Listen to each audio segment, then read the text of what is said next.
नमस्कार। आइए सुनते हैं मुंशी प्रेमचंद जी की लिखी एक बाल कहानी शेर और लड़का।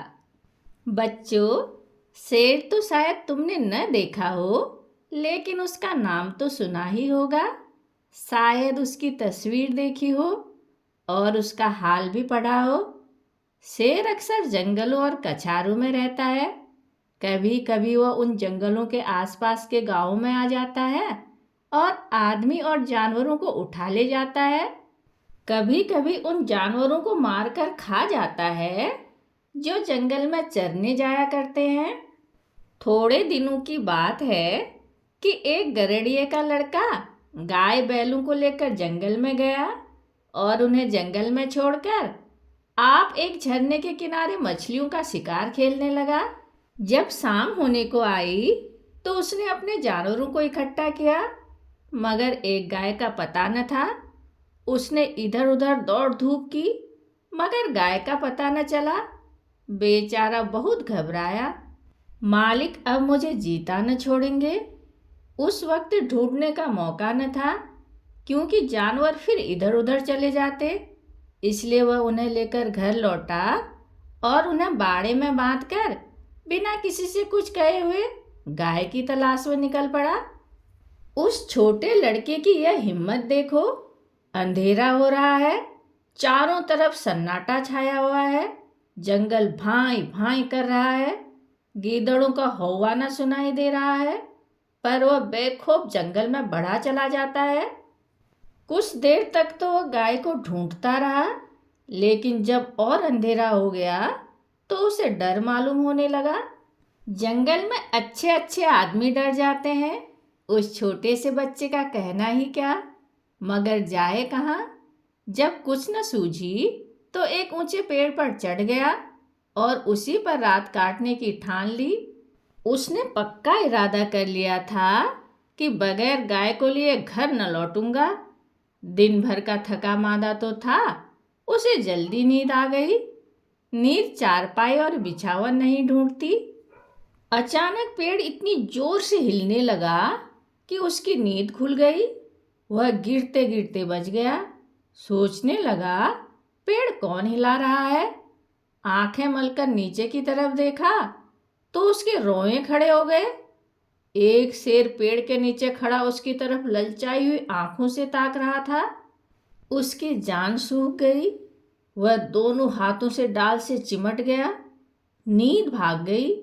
कई घंटे गुजर गए, पर शेर वहां से जरा भी नहीं हिला। वह बार बार गुर्राता और उछल उछल कर लड़के को पकड़ने की कोशिश करता। कभी कभी तो वह इतने नजदीक आ जाता कि लड़का जोर से चिल्ला उठता। रात ज्यों त्यों करके कटी। सवेरा हुआ। लड़के को कुछ भरोसा हुआ कि शायद शेर उसे छोड़कर चला जाए, मगर शेर ने हिलने का नाम तक न लिया। सारे दिन वह उसी पेड़ के नीचे बैठा रहा। शिकार सामने देखकर वह कहाँ जाता। पेड़ पर बैठे बैठे लड़के की देह अकड़ गई थी। भूख के मारे बुरा हाल था, मगर शेर था कि वहां से जौ भर भी न हटता था। उस जगह से थोड़ी दूर पर एक छोटा सा झरना था।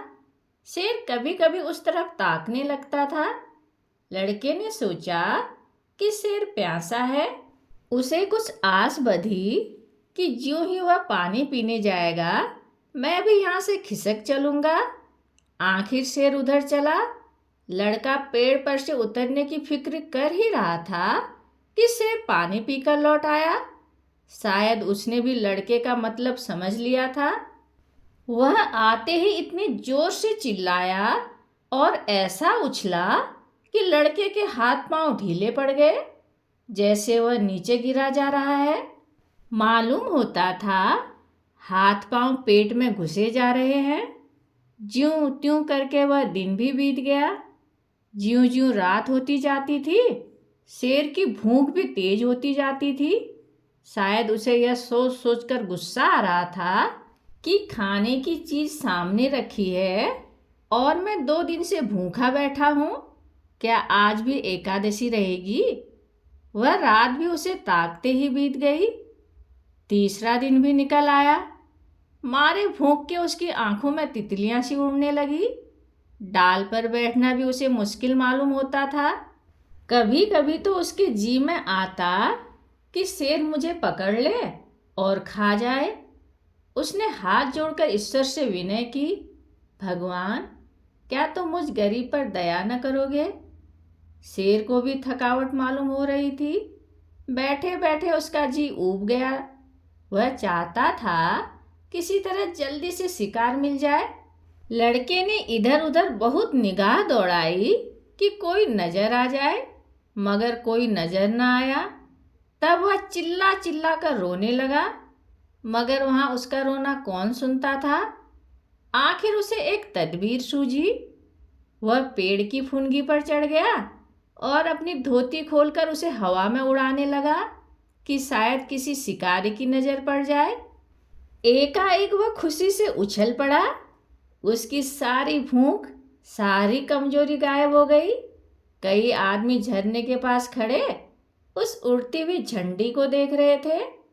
शायद उन्हें अचंभा हो रहा था कि जंगल के इस पेड़ पर झंडी कहाँ से आई।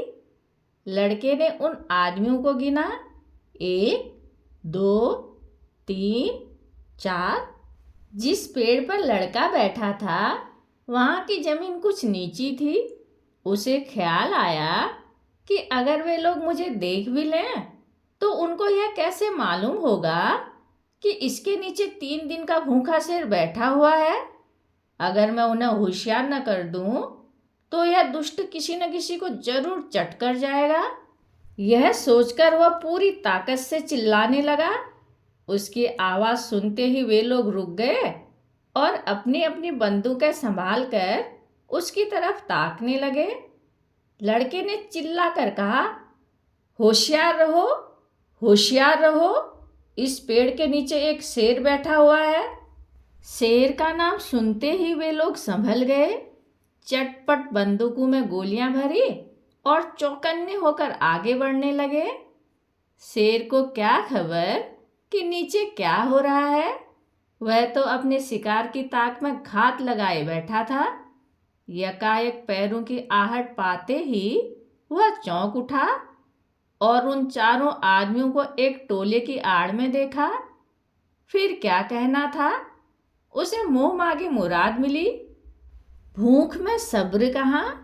वह इतने जोर से गरजा कि सारा जंगल हिल गया और उन आदमियों की तरफ जोर से जश्त मारी, मगर वे लोग पहले से ही तैयार थे।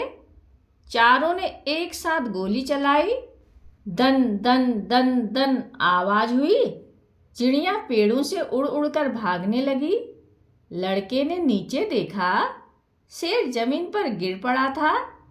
वह एक बार फिर उछला और फिर गिर पड़ा। फिर वह हिला तक नहीं। लड़के की खुशी का क्या पूछना। भूख प्यास का नाम तक न था। चटपट पेड़ से उतरा तो देखा सामने उसका मालिक खड़ा है। वह रोता हुआ उनके पैरों पर गिर पड़ा। मालिक ने उसे उठाकर छाती से लगा लिया और बोला, क्या तो 3 दिन से इसी पेड़ पर था? लड़के ने कहा, हाँ, उतरता कैसे? शेर तो नीचे बैठा हुआ था। मालिक, हमने तो समझा था कि किसी शेर ने तुझे मार कर खा लिया। हम चारों आदमी 3 दिन से तुझे ढूंढ रहे हैं। तूने हमसे कहा तक नहीं और निकल खड़ा हुआ। लड़का, मैं डरता था, गाय जो खोई थी। मालिक, अरे पागल, गाय तो उसी दिन आप ही आप चली आई थी।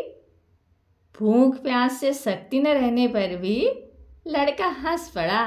कहानी सुनने के लिए धन्यवाद।